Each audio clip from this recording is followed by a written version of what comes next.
In November of 2002 was the first time my wife and I ever pulled a shot of espresso on an espresso machine.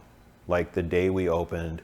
So we were really starting out like learning like, okay, this is how you steam milk, this is how you pull shots of espresso, here's how you mix the drink, here's how you communicate with customers and doing all that stuff. So we were starting out like, I don't know what level you would call that, but right at the beginning, kindergarten. Okay, we started out at kindergarten.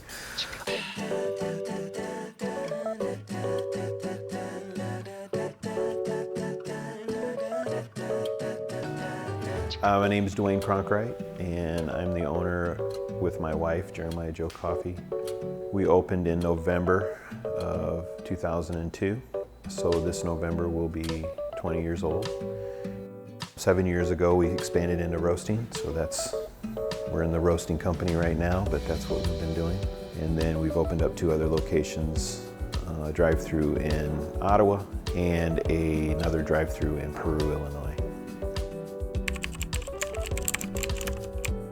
How I got into coffee, the church that my wife and I were attending, their building that they had, they could no longer rent it.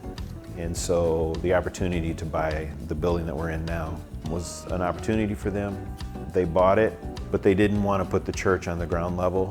They wanted it to be a space for the community. So they asked my wife and I, hey, you guys be interested in doing either a bookstore or coffee shop? And I was more interested in the coffee aspect of things. So Jeremiah Joe was actually the idea of Christ Community Church. And my wife and I took that idea and we've been growing it ever since.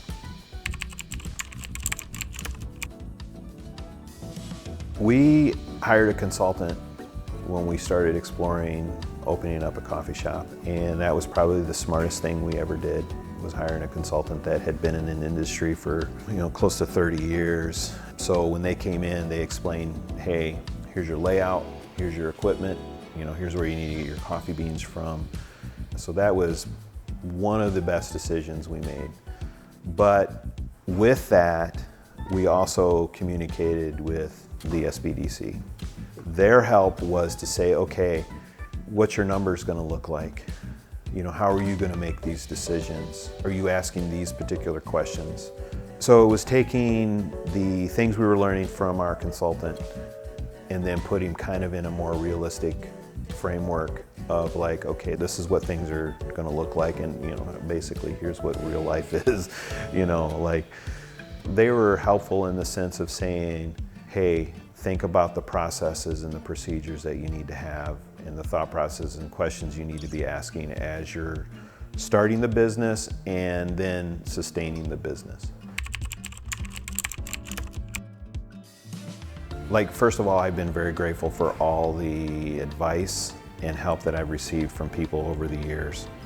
That's the same thing. I've had 20 years of positive advice from the SBDC. You cannot be successful in business on your own. It's a partnership.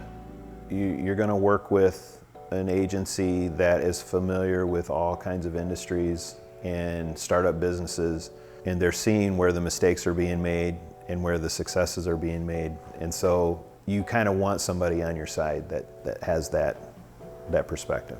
And I would encourage anyone, if you want a long-term, successful business, and you want to have somebody that's there when you have questions, if you want to expand or if you want to do something different in your business, contact SBDC.